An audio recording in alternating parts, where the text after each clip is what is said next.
Hello and welcome to today's episode of Spill Your Beans. Today is a continuation of last week's episode with Jared and Elizabeth about life. If you didn't happen to catch last week's episode, go to YouTube and check out our channel, Spill Your Beans.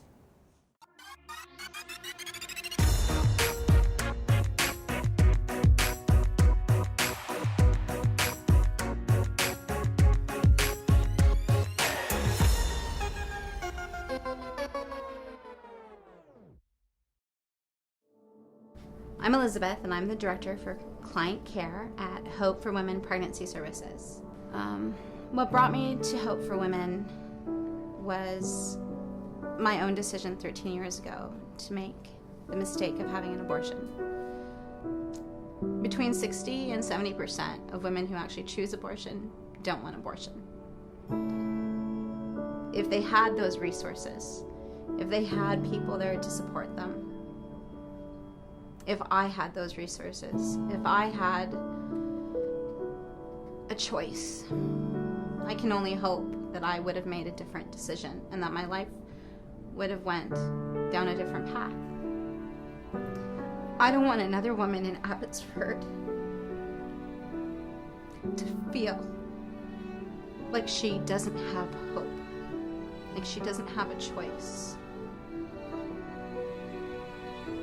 If I can make a difference, that's the difference I want to make. I want to lift them up. I want to help them to recognize that they can do it and that we're going to be here for them on their journey. And then if we can just provide a safe place for women to come and feel listened to and to provide compassion and support, then maybe they'll make a different choice. Maybe they won't have to make the same choice that I did.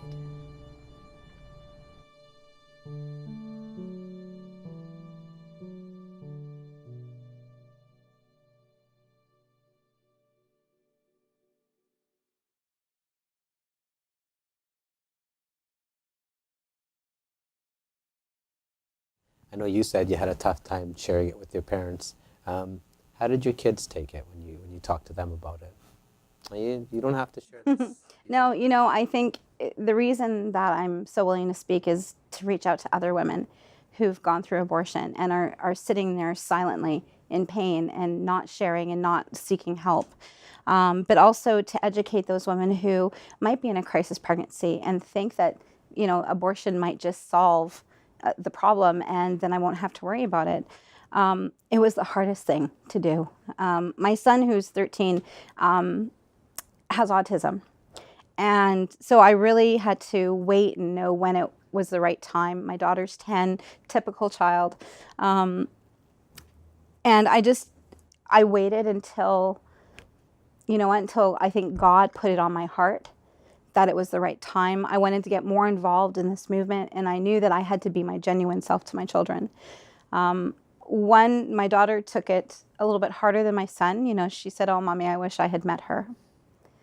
My son is, kind of the cool kid. He doesn't let his emotions out as much, but I could see, that when I go to talk, he's a little bit more quiet when we talk about it. He's internalizing it a little bit more. And I know that, these children, even us, our generation, your generation, there is this, we're survivors of abortion.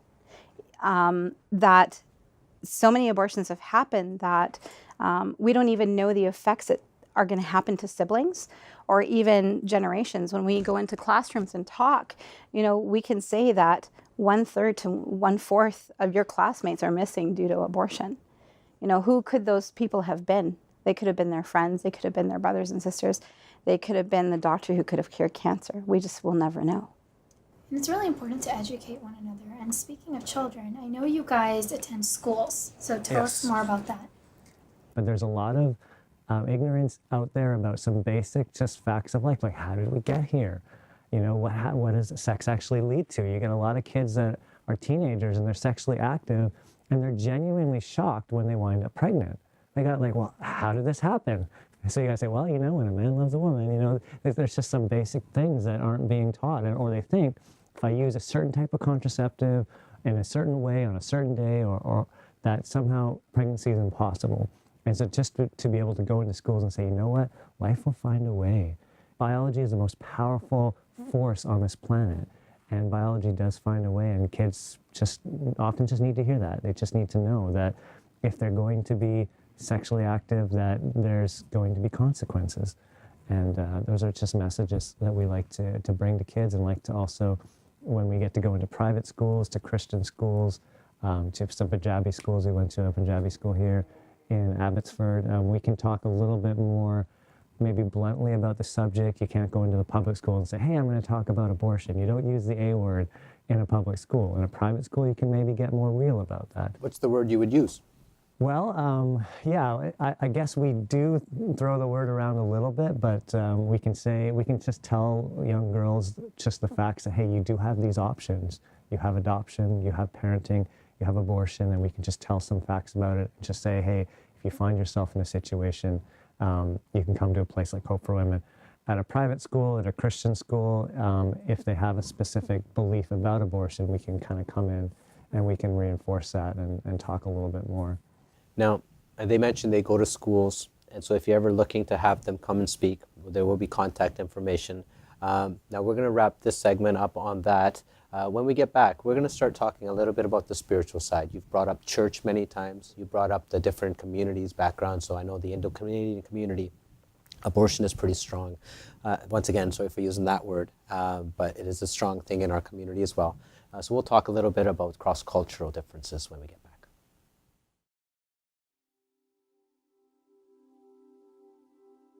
So we took the pregnancy test here at Hopes for Women, and when I found out I was pregnant, I was very, very shocked, and I cried because I didn't know what to expect and what to do.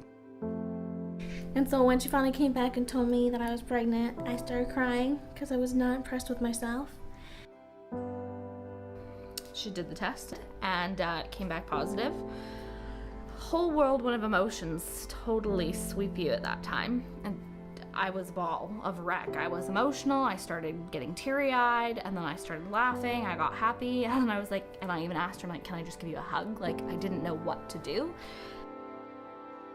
I was shocked. I just went in my car and I sat there and I cried. And then I cried for 10 minutes and I said, okay, here you are pregnant and you have to accept that. And here's a facility where they can help you. So calm down, and I called Elizabeth and I said, okay, Elizabeth, I need help. I was really nervous, and after I started crying because it's like, what is my parents gonna think of me? But Jamie gave me a hug and told me it was gonna be okay. After I left here, I made an appointment to come back because I thought it was gonna be really helpful to keep coming back to a place that was supporting and not going to tell me what to do. Family is always family and they'll always support you, but sometimes you just need that person who doesn't know your backstory necessarily or who has a totally different perspective. That I think it's great to come here. Just knowing that, you know, I could talk to someone if I was having, you know, a down day, just to come, be uplifted, not have any biases, and just, you know, feel better when you left, that, you know, you're okay, you're able to do this alone and you have support, and that it's not the end of the world. After I was pregnant, Jamie kept in touch with me to make sure that I was doing okay and that, you know, I was gonna make the right decision for me. Because, you know, pressure family and friends, but no, Jamie kept saying, you know, it's up to you at the end of the day, but we're here to support you, no matter your decision. And she'd text me, call me, and make sure that I was, you know, mentally and emotionally fine. What made me decide to keep my baby is knowing that Hopes for Women was going to help me. Elizabeth was going to help me through this whole process. And she made me feel that I wasn't going to be alone. And whatever I needed, she would help me the best she could. It has definitely helped with my pregnancy and calming me down some days that I don't think I can handle things, and just know that, you know, it is a phone call away, or I can pop in quickly if I have a question, or, you know, resources even such as if I want a book to read or need a prenatal vitamin. It's not just necessarily counseling. Like, there's resources that you can use elsewhere too that have helped. So it's been really nice. You know, I keep coming back to the Hope for Women because they've really understood me and counseled me through a bunch of stuff, and, you know, supplied me with a bunch of things I really needed, like clothes and a bath and formula, because I can't afford that on my budget. And I really like the environment every time I come in. The minute you open the door, you don't even have to open the door. You can look through the door and they see you, and then they're smiling at you, and they're, you know, they welcome you, and it's just like, they make you feel like you're family. So I've blamed Elizabeth every single time I've seen her and come to talk to her that, you know, I'm pregnant because of her. Because of Hope for Women. Because if I didn't come here, I wouldn't have found out I was pregnant. But we are thankful that we did. Because there's a lot of help here.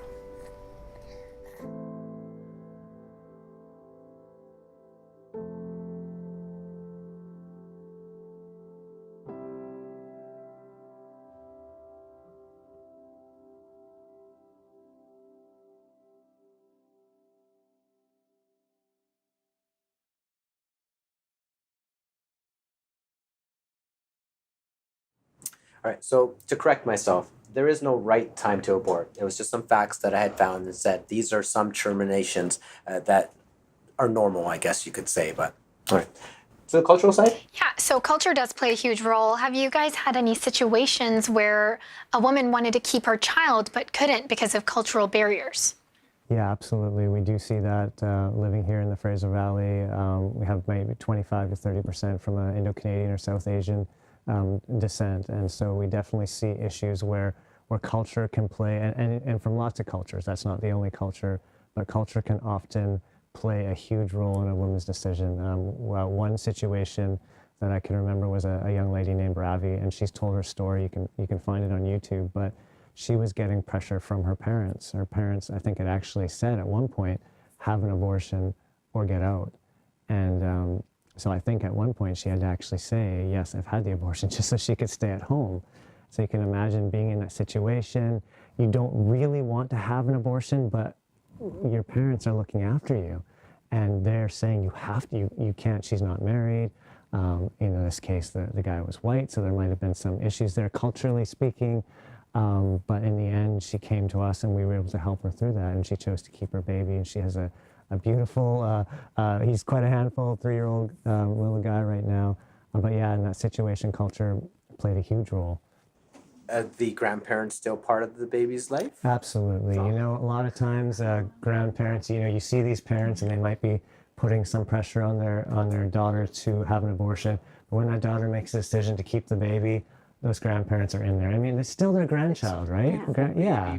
Child coming into your life, right? And it doesn't matter how the baby got there. When it's there, most grandparents are going to love on that baby, absolutely. So Ben is a very spoiled little boy. He's so beautiful. And we know parents want what's best for their children at all times. And that sometimes it's the parents that are misinformed, and they think that the option of abortion's an eraser. Again, it's just going to make her not pregnant, not even recognizing that they're going to have to deal with the loss of grandparenthood, that's one of their grandchildren. But of course, as soon as the baby is born, I mean, even before I think he was born, there was a unification, there was a coming together, and it was beautiful. So the grandparents are very involved. Yeah, absolutely.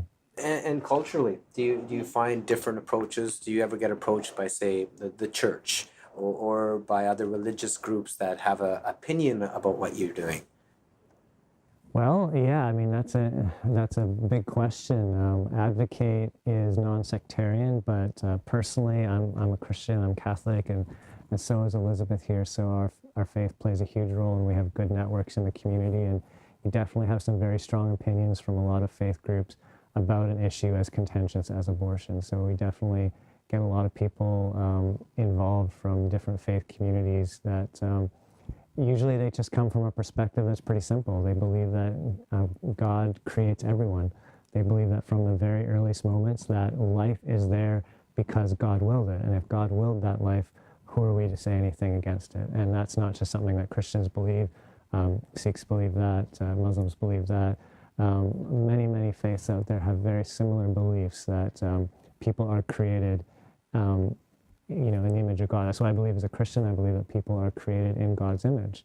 So to take the life of any human, whether they're the tiniest embryo or whether they're, an old person on their deathbed, is actually, I believe it's an offense against God. But that's not the way Advocate doesn't approach it, that perspective, but that's my own personal belief. And what was that very strong word you brought at the beginning? Non-sectarian. So Advocate doesn't discriminate, doesn't apply itself to any one statement of faith or any one creed. So we can definitely, join hands with people of other faiths or no faiths to say, all life should be protected, respected, and valued. And that's not inherently a religious statement. That's something we should all be able to agree. Human beings should have human rights. So if you are a human being, we believe that you should live and be given that privilege and beauty of life. Yeah, I love the way you actually stated that. Now, that's a personal belief you came out with, the generic sense. You're a faith, you said. How often do you go to church? I go to church every Sunday. Do you? Yes. Yeah? Is this, do people look at you and be like, hey, this is a good thing you're doing, let us help you, Jared? Or do you have to reach out and say, hey, people, we could use some help over here? How do you get the help there? In the Catholic Church, these kinds of issues are quite big and important. The whole issue around trying to promote life from its earliest moments to its last breath is something that Catholics believe in very strongly. So it's not hard at all for me in my own church. And lots of other churches, Christian churches from other denominations, are often very involved. It has been hard reaching out beyond that Christian barrier. I think a lot of people look at the issue as a Christian issue. So we're trying to get people to see, no, this isn't just a Christian issue. And there's, for instance, the Sikh community. It says in the Sikh scriptures that abortion is murder. And there's a lot of very practicing Sikhs in our community here. But they often look at our organization and say, well, you guys are Christians. And so they feel excluded. So we're trying at Advocate not to exclude anyone and try to say, hey, we should all be able to join hands and be able to educate people about this issue. How do we include you then? I know I'm Sikh, culturally speaking. Have you approached us? Can you use us to approach that? We're glad to help in any way. That's a beautiful idea. We would love any help from the Sikh community. As you know, we do have, people from your community that come and use the services. And it would be nice to be able to educate within your community as well.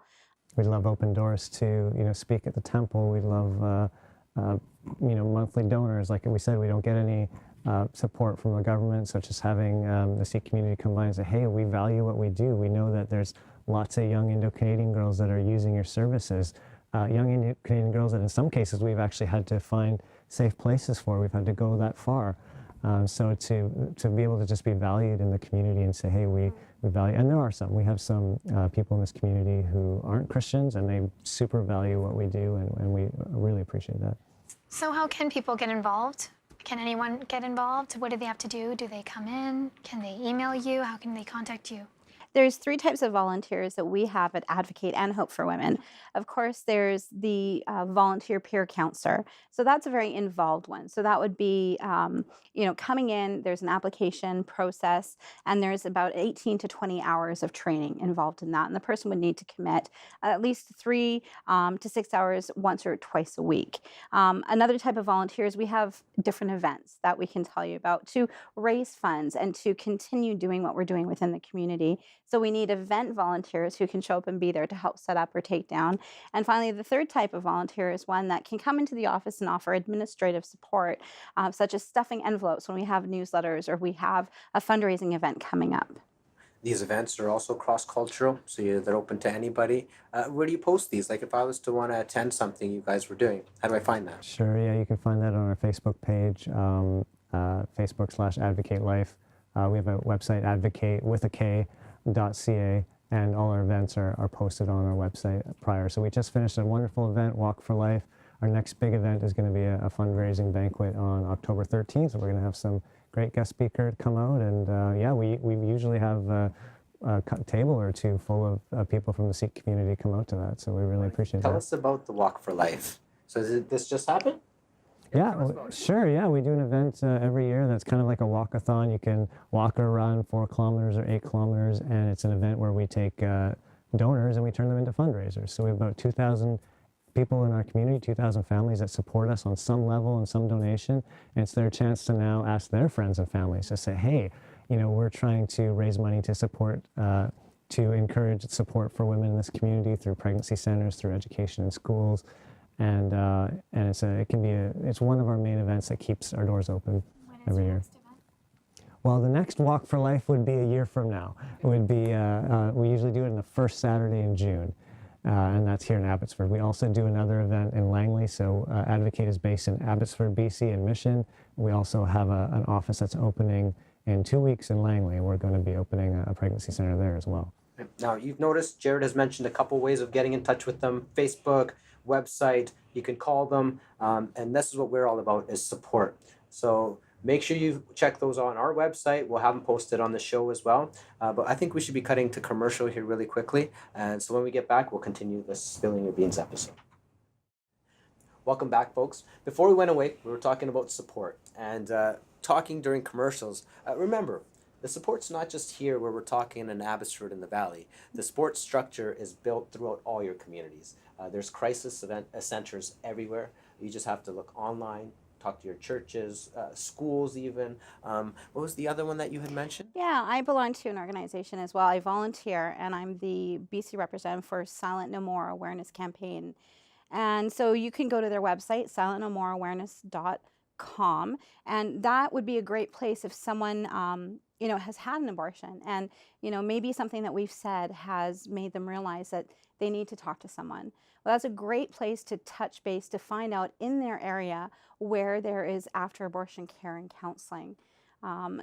Again, crisis pregnancy centers in their local communities may also offer after abortion care and counseling, and also the free pregnancy tests, the options counseling, the baby supplies. So what we do here is a model that has been reproduced and replicated throughout our country. So you might not find advocates, but you will find other crisis centers that are there to help you.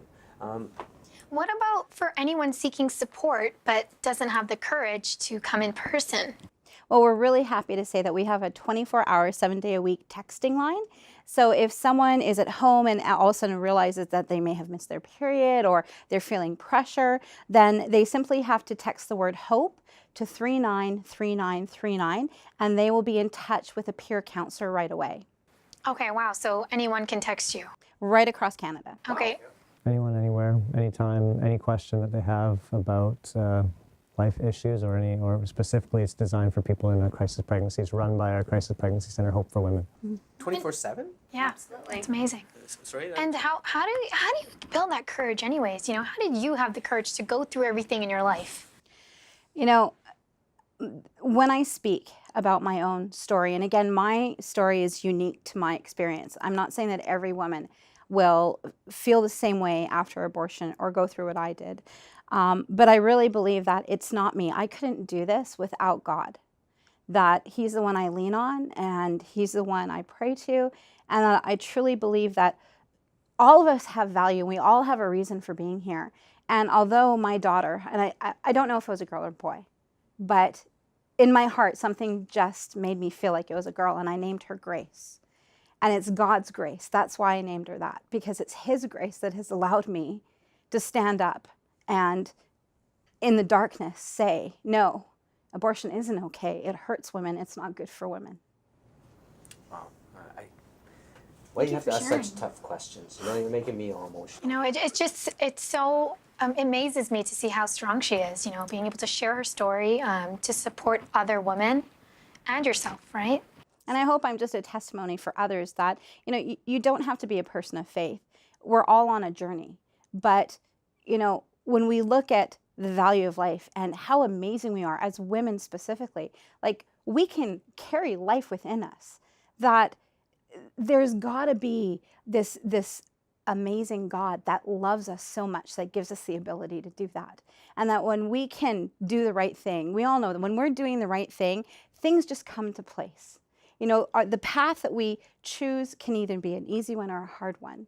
But along the way, if it's a difficult path, I know that God has always given me the strength the courage to be able to walk through that door and do it. And specifically just to help other women. Now, I know how you said God has given you that strength. I'm going to say God has given you the guidance and strength, but that strength is you. It is that ability within you of saying, I'm not taking this. I'm going to give back. I'm going to fight back. I'm going to help people. I'm going to change it. So we can have faith, but it comes from your own gut, because you could have laid down as a victim. You could have played that role of like, why, whatever, how this happened to me in my life, but you didn't. You got up and you said, I'm going to help other people get up and face this. Face it together with your support system. I don't have the words to even say what a powerful soul that is. Thank you. That's very touching. No, thank you for sharing your story. Like, how much did you learn today? Honestly, I've learned so much today. I don't think I would have known this much about, pro-life or anything around to do with abortion, the pros, the cons, anything. So thank you for sharing. You're welcome. Yeah, a lot of people don't know that, and that's why we exist. We try to stay away from the extremes of pro-choice and pro-life. We just say we're pro-information. And let's get the information out there, and when you know better, you do better, right? Pro-information. Well, folks, first off, I'm going to say thank you for staying tuned in for both episodes. I know we went kind of long here, but I'd like to summarize really, really quickly. Life happens. Now, you can either make a choice and lay down and let life happen, or say, okay, this happened to me, and take life by the horns and say, I'm going to do something about it. I said this earlier. God does not give you anything that you cannot handle, but it's up to you to step up and make the difference, make the change, and be the support system. Now, make sure you go onto our websites, look up Advocate, look up the run, the walk, support any way you can. If you need to reach out to us and you feel tough getting through to them, you can reach out to us. So thank you so much for letting us spill your beans. No, thank you. Thank you for having us. Thank you. Location and studio provided by Sip Chai Cafe, located in West Abbotsford, your locally owned and operated cafe.